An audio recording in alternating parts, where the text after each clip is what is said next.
लड़ाई है। राजस्थान की जेलें सुरक्षित नहीं, राजस्थान के आईसीयू के अंदर बच्चों के साथ बलात्कार हो रहे हैं, एम्बुलेंस में बलात्कार हो रहे हैं, हार्डकोर अपराधी पुलिस पे गोलियां चला के भाग जाते हैं, पुलिस के जवानों को वो शहीद कर देते हैं। भाइयों, प्रदेश के मुख्यमंत्री को आधी दर्जनवार जेल से धमकियां मिलती है और भजनलाल जी उन धमकियों को नहीं रोक पा रहे हैं। यहाँ न कोई नेता सुरक्षित है, न कोई जनता, न हमारी बेटियां सुरक्षित है, न हमारी बहनें सुरक्षित है। इस देश के अंदर राजस्थान 1 नंबर पे चला गया महिला अपराध, महिला उत्पीड़न के अंदर। इसके लिए कौन जिम्मेदार है? वसुंधरा और गहलोत। किसकी सरकार थी? गहलोत वसुंधरा की। पहले जातिवाद के नाम से वोट नहीं मांगे जाते थे। जब वसुंधरा आई, गहलोत आए, फिर वसुंधरा आई, फिर गहलोत आए, तो अलग अलग जातियों के नाम से वोट मांगे गए। कभी वसुंधरा ने कहा मैं जाट की बहू हूं, कभी कहा राजपूत की बेटी हूं, कभी कहा मैं मीणाओं की भांजी हूं, शेड्यूल कास्ट की भांजी हूं, मीणा की बुआ हूं, कहीं बावरी समाज की बहन बन गई, तो कहीं रेवारण बन गई, कहीं बंजारण, कहीं गुजर समाज। एक व्यक्ति इतने समाजों से कैसे संबंध रख सकता है? आप बताओ मुझे। नहीं है ना? फिर भी राजस्थान की जनता को ठगा, वोट लिए, और हमारे जैसे अगर नौजवान लड़ते नहीं तो वसुंधरा फिर सीएम हो जाती राजस्थान की। पता है आपको? लेकिन वसुंधरा को तो नहीं बनने दिया, लेकिन भजनलाल का अवतार हो गया। ये भी गलत हुआ राजस्थान के, अच्छा नहीं हुआ, क्योंकि उनको कुछ भी पता नहीं, उनको कुछ भी पता नहीं। उनसे तो 5वीं में पढ़ने वाला बच्चा भी होशियार है। और कई बच्चों को हम कह देते हैं तुम भजनलाल जैसे हो, तो कह रहा है कि मुझे कुछ भी कह दो लेकिन मेरी तुलना भजनलाल से मत करो। बच्चे भी नाराज हो जाते हैं। तो भाई ऐसा मुख्यमंत्री इस राजस्थान को देखने को मिलेगा, मैंने तो कभी सपने में नहीं सोचा। और बीजेपी को उन तमाम नेताओं को राजनीति छोड़नी चाहिए जो पोस्टर पे बड़ी बड़ी फोटो लगा के अपने आप को सीएम का दावेदार कह रहे थे। कहां गए वो सीएम के दावेदार? वो तो भजनलाल के घर पे बाहर खड़े रहते हैं टाइम मांगते हुए और ट्रांसफर पोस्टिंग के लिए। कितने बड़े अपमानित हो रहे हैं। कम से कम मैं अपमानित तो नहीं हो रहा हूं, मेरी बात तो खुले में कह रहा हूं। और भाइयों, मैं जब लड़ा सबसे, तो जब लड़ेगा तो तकलीफ तो पड़ेगी, सरकार से लड़ेंगे। तो मेरे पास कोई ईडी सीबीआई आने की जगह नहीं थी। सरकार के लोग पलाश लेके आए और खंबे से मेरा तार काट के चले गए। ये जरूर किया था, ये देखा होगा आप लोगों ने। पैसा भी ले लिया, बाहर से चोरी छुपे कनेक्शन काट दिया। लेकिन मैंने भी सब मंत्री विधायकों के कनेक्शन वापस सही कराए, सारा पैसा जमा कराया, और मेरा कनेक्शन भजनलाल ने काटा है, मैं भजनलाल का कनेक्शन काट दूंगा, इतना विश्वास मैं आपको दिलाता हूं। आज तक तो समय जरूर लगा है, समय जरूर लगा है, लेकिन जीत हमारी हुई, क्योंकि हम एक से चले थे और लोग लाखों के साथ आए थे। हमारा सिंबल तो आपने तैयार किया, बोतल का चुनाव चिन्ह। उस बोतल को नौजवान लेकर चल रहा था राजस्थान में। मैं देख रहा था कि बाड़मेर के रेतीले धोरों में किस तरह छोटे बच्चे बोतल की झंडी लेके घूम रहे थे, आरएलपी जिंदाबाद, आरएलपी जिंदाबाद। वो वीडियो वायरल होते। तो बाड़मेर से धौलपुर और गंगानगर से डूंगरपुर एक व्यक्ति जो ने पैसा इकट्ठा कर रहा है, ने वो चंदा चपटा कर रहा है, ने किसी तरह का काम कर रहा है इलीगल, और वो पार्टी बन के लड़ाई लड़ रहा है राजस्थान में उन माफियाओं के खिलाफ, उन बड़े मगरमच्छों के खिलाफ जिन्होंने 70 साल इस राजस्थान को लूटा। जो आपके सम्मान की लड़ाई लड़ रहा है। जब देश में बात चली, जब तीनों कृषि बिल आए, तब देश के अंदर बात चली थी कि इन कृषि बिलों के लिए पहला सांसद कौन शहादत देगा, मोदी की सत्ता को ठोकर कौन मारेगा। तब हरियाणा, यूपी और दिल्ली के किसान के बेटों ने शहादत नहीं दी। नागौर के सांसद ने किसान कौम के लिए मोदी की सत्ता को ठोकर मारी और आपके लिए सड़क पे बैठ गया। भाइयों, दुर्भाग्य से आप उस बात को समझ नहीं पाए थे भी, इसमें जो रिजल्ट आने चाहिए वो नहीं आए। जब सेना को ठेके पे दे दिया, एक व्यक्ति आपके लिए बोल रहा था अग्निवीर को समाप्त करो, और उसकी आवाज के अंदर इतना दम है कि 25% की जगह 50 और कुछ दिन में 75 और अग्निवीर को समाप्त करा दूंगा। यह मैं विश्वास आपको दिलाता हूं।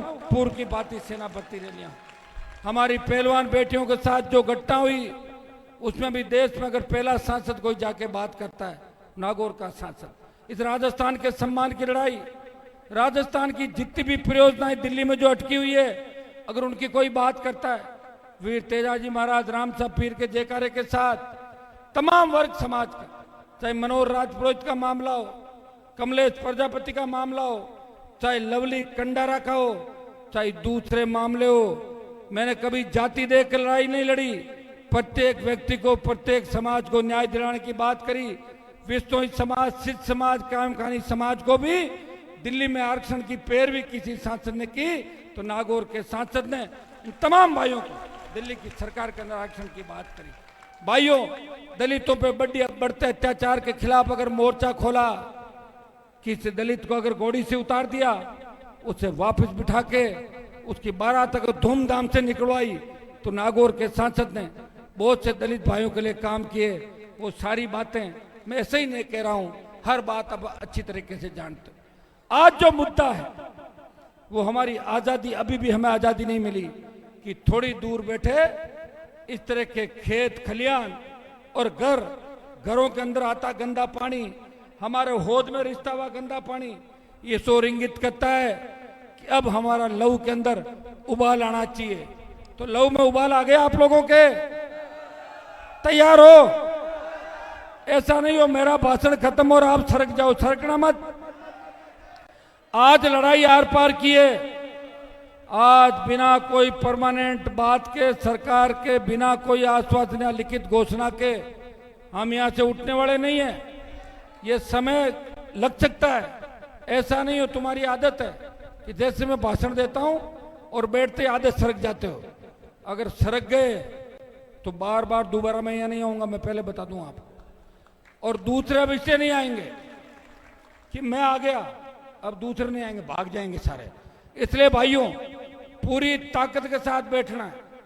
सरकार से बात चल रही है हमारी, सरकार क्या करेगी क्या नहीं कर रही है, अस्थायी क्या करेगी, स्थायी समाधान क्या करेगी, कितनी एसटीपी बनानी है, कितनी सीटीपी बनानी है, कितने दिन में बनाएगी, अस्थायी नाला कैसे निकालेगी, ये सारी बात सरकार को आज हमारे को बतानी पड़ेगी। अगर नहीं बताई तो भजनलाल सरकार की ईंट से ईंट बजा देंगे और फिर जोधपुर कमिश्नरेट के बाहर ही रात्रि जागरण करेंगे यहाँ से चल के। यहाँ बैठे बैठे खेत के अंदर हम नहीं देखते हैं। मुझे याद है जब 14 तारीख को आप आंदोलन कर रहे थे, आप बहुत से लोग नागौर में समय मांगने आए मेरे से। मैंने कहा आपका मन हो गया तो जाओ, मैं आऊंगा। लेकिन 14 तारीख को सुबह 5 बजे पुलिस ने जो ओछी हरकत की, थान सिंह और इसके साथियों को गिरफ्तार कर लिया। लेकिन भाइयों, मैंने डीजीपी को कहा कि बच्चों को छोड़ दो, मैं तो आऊंगा ही 14 को, आप रोक नहीं पाओगे। उन्होंने कहा कोई बीच का रास्ता निकालो। रिहाई हुई, आपको सेठ सम्मान लेके आए और आप सबकी इच्छा थी कि इस कार्यक्रम की तारीख बदल के 17 रखी जाए। 17 तारीख को हम आए, 14 को मैं सालवा के अंदर था। 2 कार्यक्रम वहां गया। मैंने कहा कि सरकार का दिमाग खराब नहीं हो, ये नहीं सोच लेगा हनुमान जी डर गए, एक तो करूं मैं प्रोग्राम। और आपके चूंकि गिरफ्तारियां होके मामला बढ़ गया था और आप सबकी इच्छा थी कि एक बार सेठ सम्मान आपको लाए। सब लोग कह रहे थे कि 17 को 2 दिन का समय मिल जाएगा, तैयारी अच्छी करेंगे। लेकिन 17 को जो आपने बताया वो ऐतिहासिक रिकॉर्ड आज 17 को तैयारी के बाद मिला। 14 को इतनी भीड़ नहीं होती, मुझे पता है 2 दिन कार्यक्रम करने के अंदर लग जाते हैं। और मैं आपको बधाई देता हूं थान सिंह को, विशेष रूप से आरएलपी की टीम को, कि इन्होंने लंबे समय से 1 साल से आंदोलन कर रहे हैं। मैंने भी जोजरी का मामला लोकसभा के अंदर उठाया एक बार, और भी उठाऊंगा, मेरी तो ड्यूटी है। मेरे को तो जिस इलाके में बोर्ड नहीं थे वो भी बोलता हूं, तो ये तो मेरा इलाका आरएलपी का गढ़ है, बाड़मेर का इलाका। तो निश्चित रूप से मैं आपको विश्वास दिलाता हूं कि फैक्ट्रियों का जो औद्योगिक इकाइयों का दूषित पानी से होते हुए खराबे का आकलन कर विशेष पैकेज जो आपकी मांग है पूरा कराएंगे। राजस्थान उच्च न्यायालय ने बोला कि गंदा पानी जोजरी नदी में नहीं डाले। उच्च न्यायालय का आदेश की धज्जियां उठ गई, कंटेम्प्ट बनता है, वो भी हम प्रयास करेंगे। अभी हमारा प्रयास ही रहेगा। मैं भाषण सुन रहा था गजेंद्र सिंह जी के, जोगाराम पटेल के, वो कह रहे थे यहाँ नाव चला देंगे, जहाज चला देंगे, ऐसे भाषण आ रहे थे उनको। अरे कब चला दोगे? 14 से तो आप हो गजेंद्र सिंह जी, जोगाराम भी 2-3 बार मंत्री बन गया। बता दो भाई, 100 साल बाद, 200 साल बाद, 3 बता तो दो एक कोई, ताकि उस हिसाब से लोग सोचे। यहाँ बड़ी बड़ी बातें करेंगे, भाषण देंगे, आपसे वोट ले लेंगे, खुद के घर का विकास जरूर करेंगे, आपका विकास कोई नहीं करेगा। उनको पता है कि वोट आप अपने आप दे दोगे धर्म के नाम पे, जाति के नाम पे और दूसरे दम पे। तो भाइयों, जब तक खुद के अधिकार के लड़ना नहीं, ये अधिकार भी बाबा साहब ने दिया आपको। उसमें बात चली थी जब देश आजाद हुआ, बात चली वोट कौन देगा। तो बहुत से लोगों ने कहा कि पढ़े लिखे लोग वोट देंगे, ये जो उद्यमी है पैसे वाले वो वोट देंगे, या उस समय जो अंग्रेजों के नजदीक लोग थे या कोई राजघराने थे वही वोट का अधिकार रखेंगे, या उनके द्वारा नॉमिनी रखेंगे। तब बाबा साहब ने कहा कि लंबी गुलामी के बाद देश आजाद हुआ है, प्रत्येक अनपढ़ व्यक्ति को वोट का अधिकार होना चाहिए। इसलिए आपकी इज्जत हो गई सबकी। अगर उस समय वोट कट जाता तो उसी तरह अंग्रेजों ने जिस तरह राज किया, उसी तरह 70 साल नेता इस देश पे राज करते। तो भाइयों, जो संविधान ने हमें अधिकार दिया है, उस अधिकारों का हमें मजबूती से उस अधिकार के लिए लड़ना है। कानून हाथ में नहीं लेना, लेकिन कानून की रखवाली करने वाला अगर झूठी आंख दिखाए, उसे आंख नीचे कराने भी आनी चाहिए, नीचे कर उंगली और आंख, ऐसे नहीं चलेगा। ये ताकत आप लोगों के अंदर है। इस ऐतिहासिक कार्यक्रम के लिए मैं आप सबको बधाई दूंगा और मैं आपको विश्वास दिलाता हूं कि राष्ट्रीय लोकतांत्रिक पार्टी के वो मुद्दे, इस जोजरी की समस्या और इस इलाके का समाधान पानी का, ये तो हमारा प्रमुख मुद्दा हो गया, इसको लेके आंदोलन कर रहे हैं। लेकिन टोल मुक्त राजस्थान, फ्री बिजली, सशक्त लोकायुक्त, रोजगार और ये जितने भी पेपर लीक हुए राजस्थान में, इन सारे माफियाओं की, नेताओं की धरपकड़ और इनको सलाखों के पीछे डलवाना, ये मेरा काम है। आप मुझे आशीर्वाद देना, समय समय पर जब याद करूं आप इकट्ठा हो जाना। मैं विश्वास दिलाता हूं आपको अपने सपनों का राजस्थान आपके हाथ में दे दूंगा।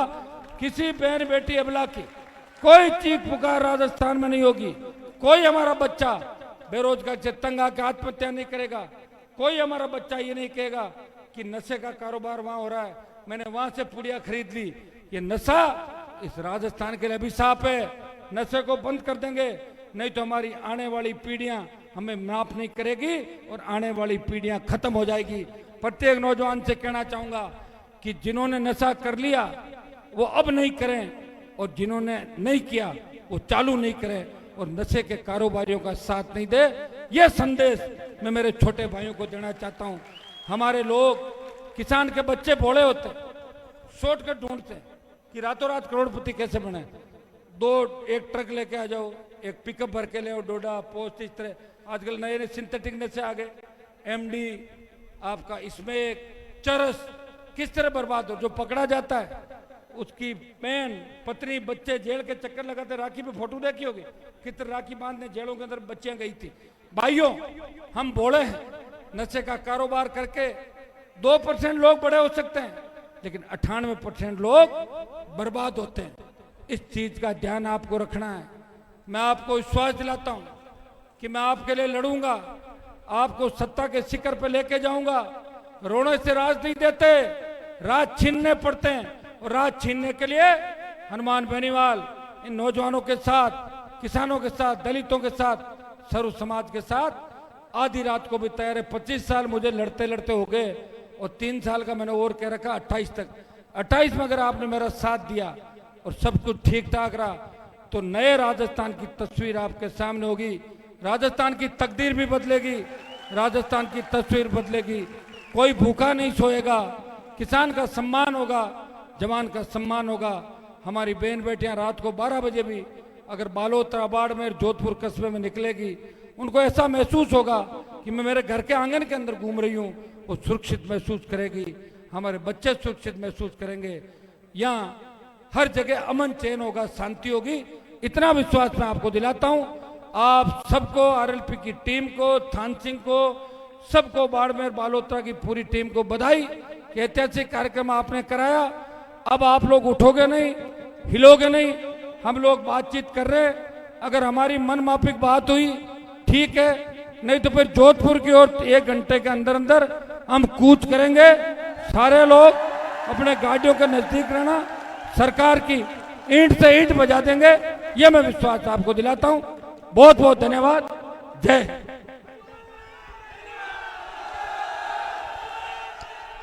हनुमान जी आप संघर्ष करो, बेनीवाल जी आप न्याय दिलाओ, बेनीवाल जी आप न्याय दिलाओ। सभी उठना मत भाई, अपनी जगह से कोई नहीं उठेगा। इस मामा जी के पवित्र प्रांगण में हम न्याय लेने के लिए आए हैं, तो हमारा नैतिक दायित्व बनता है इधर उधर नहीं जाए। जोधपुर की ओर चलना पड़ सकता है, नेताजी का आदेश होगा तो और भी कोई नया रास्ता देखना पड़ सकता है, लेकिन न्याय न्याय न्याय न्याय इंकलाब इंकलाब। हनुमान बेनीवाल, हनुमान बेनीवाल, राष्ट्रीय लोकतांत्रिक पार्टी, किसान एकता, किसान एकता, जोधरी बचाओ। जाओ बैठ जाओ, 2 मिनट बात करते हैं। अभी हमारे बीच में कल्याणपुर के राव साहब नटवर सिंह जी हमारे बीच में पधारे हैं, तो आप सभी विराजे। हम सबको राव साहब 2 शब्द कहेंगे।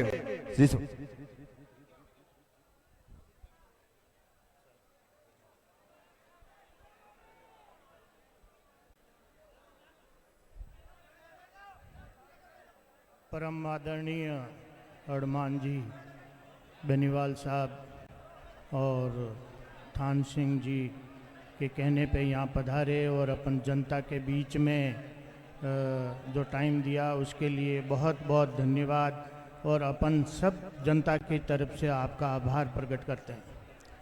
ये समस्या जो अपन पानी की है, पिछले 15 साल से अपन जूझ रहे हैं, जिसमें कभी कांग्रेस की सरकार आई, कभी बीजेपी की सरकार आई, और इस समस्या का कभी समाधान नहीं हुआ। और इसके पीछे कोई प्राकृतिक कारण नहीं, कुछ जो बड़े उद्योगपति हैं वो जो पानी छोड़ रहे हैं, और उस पानी को समाधान सरकार जानबूझ के नहीं कर रही है, उसकी वजह से ये समस्याएं जो है अपने एरिया में उत्पन्न हुई है। दोनों ही पार्टियों के सारे बड़े जो नेता थे, जल शक्ति मंत्री भी संयोग से जोधपुर के ही थे, और जोधपुर से ये पानी का जो गंदा पानी चालू होता है वो जोधपुर से ही होता है, लेकिन वो अपने 5 साल के कार्यक्रम में इस गंदे पानी का समाधान नहीं कर पाए। अभी जब से ये थान सिंह जी साहब ने ये आंदोलन चालू किया है, जनता को एक थोड़ी उम्मीद बंधी है कि हो सकता है कि कोई न कोई इसका समाधान निकले। अभी जो जैसा कि एमपी साहब ने फरमाया, हनुमान जी ने, कि अपन आंदोलन ही कर सकते हैं, और आंदोलन के साथ में जो भी जनता का सहयोग रहेगा तो सरकार को आखिर में झुक कर इन गंदे पानी की समस्या से अपन को निजात दिलानी पड़ेगी। विधानसभा में अभी जो सवाल पूछा गया तो वहाँ पर्यावरण मंत्रालय की तरफ से ये कहा गया कि ऐसा कोई गंदा पानी डोली में आ रहा है, हमको ज्ञान नहीं है। और इस पानी की जो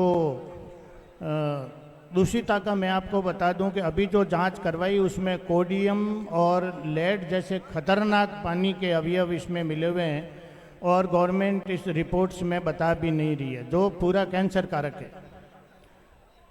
अभी ये सारी चीज़ें तब हो रही है। अब मेन चीज़ यही है कि किस तरह से इस समस्या का समाधान निकले।